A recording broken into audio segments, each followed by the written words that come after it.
សួស្តីអ្នកទាំងអស់គ្នាថ្ងៃនេះដែរខ្ញុំនឹងនាំអ្នកទាំងអស់គ្នាទៅមើលពីដំណើរកំសាន្តរបស់ខ្ញុំទៅមើលថ្ងៃលិចនៅភ្នំបាខែងប៉ុន្តែខ្ញុំទៅតែម្នាក់ឯងតោះ Let's go ជាដំបូងខ្ញុំបើកម៉ូតូចេញពីក្រុងសំដៅទៅតំបន់ប្រាសាទអង្គរនិងប្រាសាទភ្នំបាខែងនៅតាមដងផ្លូវអញ្ចឹងអ្នកទាំងអស់គ្នាអាចមើលបាន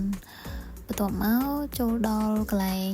ដាក់ម៉ូតូអញ្ចឹងខ្ញុំបត់ទៅទុកម៉ូតូសិនហើយសម្រាប់ផ្លូវឡើងភ្នំបាខែងមាន2អ្នកទាំងអស់គ្នាយើងមានផ្លូវចាស់ហើយនិងផ្លូវធ្វើថ្មីអញ្ចឹងសម្រាប់ថ្ងៃនេះដែរខ្ញុំសាកល្បងខ្លួនឯងដើរឡើងតាមផ្លូវចាស់ប៉ុន្តែបើសិនជាអ្នកទាំងអស់គ្នាអត់មានភាពក្លាហានគ្រប់គ្រាន់ទេខ្ញុំមិនណែនាំឲ្យអ្នកទាំងអស់គ្នាដើរឡើងតាមផ្លូវចាស់ទេព្រោះអីផ្លូវហ្នឹងរាំងស្ងាត់ដោយសារអំពូមីងគាត់អត់សូវដើរតាមផ្លូវហ្នឹងទេព្រោះឯផ្លូវហ្នឹងរាំងពិបាកហើយជាធម្មតានៅពេលដែលខ្ញុំឡើងភ្នំបាខែង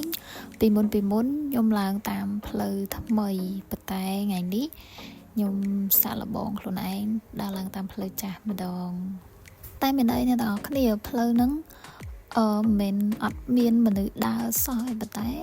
គ្រាន់តែរាំងស្ងាត់ជាងផ្លូវថ្មីហើយណាមួយម៉ោងដែលខ្ញុំមកដល់ហ្នឹងនៅរាំងថ្ងៃដែរខ្ញុំមកដល់មកជាម៉ោងអត់តាន់4ទេអញ្ចឹងតែបើនៅចាំ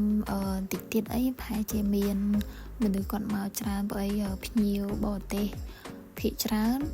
គាត់ឡើងទៅមើលថ្ងៃលិចអញ្ចឹងគាត់អត់ឡើងទៅលឿនទេតែខ្ញុំថ្ងៃនេះខ្ញុំចង់ឡើងទៅលឿនខ្ញុំចង់ឡើងទៅមើលឡើងទៅថតជាវីដេអូហើយនឹងដើរមើលមុនថ្ងៃលិចហើយមុនចូលដល់ប្រាសាទខ្ញុំបង្ហាញអ្នកទាំងអស់គ្នាពីកន្លែងថតរូបមួយដែលយើងមើលទៅឃើញនៅប្លង់អង្គរវត្តនៅហ្នឹងគេមានដាក់ផ្លាកអ្នកទាំងអស់គ្នាមើលបានអញ្ចឹងបន្ទាប់មកខ្ញុំក៏បន្តដំណើររបស់ខ្ញុំចូលទៅក្នុងប្រាសាទ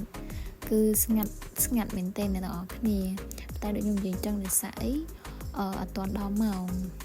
ពួកខ្ញុំគិតថាថ្ងៃហ្នឹងប្រហែលជាអត់មានមនុស្សមកទេពួកអីវាអត់មានថ្ងៃលិចមេឃអ្នកទាំងអស់គ្នាមើលមេឃពពកក្រាស់មែនទែនអញ្ចឹងគឺការមើលថ្ងៃលិចថ្ងៃហ្នឹង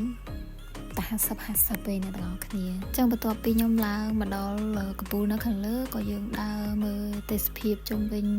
ប្រាសាទភ្នំបាខែងក៏ចាប់ផ្ដើមឃើញមានអ្នកខ្លះគាត់មកដល់មុនខ្ញុំទៀតអ្នកទាំងអស់គ្នាអញ្ចឹងក៏ចាប់កន្លែងអង្គុយស្រាប់មើលថ្ងៃលិចអញ្ចឹងថ្ងៃនេះតាមខ្ញុំចាំដូចជាថ្ងៃលិចល្បាក់ម៉ោង5 7-6អ្នកទាំងអស់គ្នាតាម40ទៅ5:50អញ្ចឹងក៏ចាប់ដើមមនុស្សមកជាបន្តបន្ទាប់អញ្ចឹងខ្ញុំក៏បានត្រូវកន្លែងអង្គុយ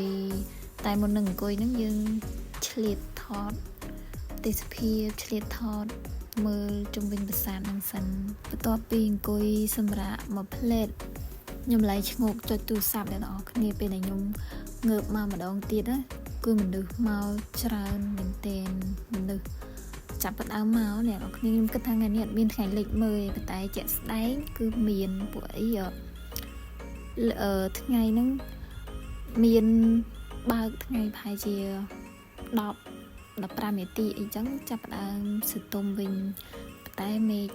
អាចមើលថ្ងៃលិចបានប៉ុន្តែសម្រាប់ខ្ញុំអត់បាននៅចាំមើលថ្ងៃលិចនៅលើប្រាសាទហ្នឹងតែម្ដងទេខ្ញុំបានចុះមកវិញមុនថ្ងៃលិចពួកខ្ញុំចង់ដើរមើលជុំវិញប្រាសាទហើយណាមួយមនុស្សច្រើនផងទៅអត់ចេះទៅមើលថ្ងៃលិចប៉ុន្តែអត់នៅមើលថ្ងៃលិចទេអ្នកទាំងអស់គ្នាអាម៉េចវិញយីលេងអ្នកទាំងអស់គ្នាដោយសារតែខ្ញុំចង់ចុះមកមុនដើម្បីខ្ញុំដើរមើលជុំវិញប្រាសាទហើយខ្ញុំចង់ចុះដើរចុះមកតិចដើម្បីមើលថ្ងៃលិចនៅចរៈមុនដែលយើងចុះមកដល់ខាងក្រោមអ្នកទាំងអស់គ្នាតិចទៀតខ្ញុំប្រហែលអ្នកទាំងអស់គ្នាហើយពេលដែលខ្ញុំចុះមកវិញហ្នឹងគឺខ្ញុំចុះមកតាមផ្លូវថ្មីអញ្ចឹងនៅតាមផ្លូវថ្មីហ្នឹងនៅមានមនុស្សឡើងមកទៀតអ្នកទាំងអស់គ្នាគឺថ្ងៃនេះអាចថាមនុស្សមកមើល sunset គួរសមគឺខ្ញុំដើរចុះត្រឡប់មកវិញហើយអត់ទាន់ដាច់អ្នកឡើងមកហើយអានេះកន្លែងចរៈដែលខ្ញុំថាផានអ្នកទាំងអស់គ្នាមើលថ្ងៃលិចនៅជ្រុងនេះយើងអាចមើលឃើញបារាយណ៍ទឹកថ្លាឬក៏អ្នកខ្លះគាត់ហៅថាបារាយណ៍ខាងលិច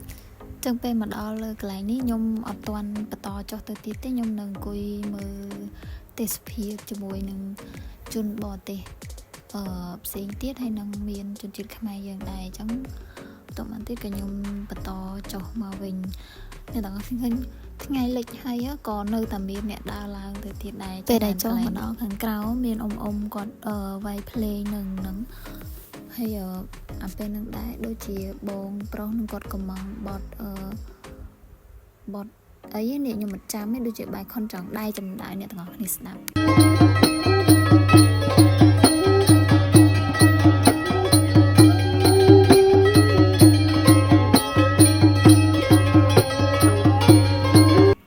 ពេលហ្នឹងមកខ្ញុំក៏បានត្រឡប់ទៅយកម៉ូតូហើយក៏ឆ្លៀតមកថតនៅខ្លោងទ្វារទន្លេអ៊ំបន្តិចមុនថ្ងៃលិចអញ្ចឹងគឺ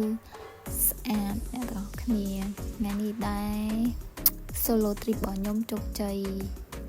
តែក្ររាំងអាចកាន់បន្តិចអ្នកទាំងអស់គ្នាហើយពេលហ្នឹងដែរក៏កលេចទៅឃើញព្រះច័ន្ទទឹកនឹងរះអ្នកទាំងអស់គ្នាដែរគេហៅថា Cold Moon solo trip របស់ខ្ញុំថ្ងៃនេះក៏បញ្ចប់តែប៉ុណ្នេះគុណអ្នកទាំងអស់គ្នាបាយបាយ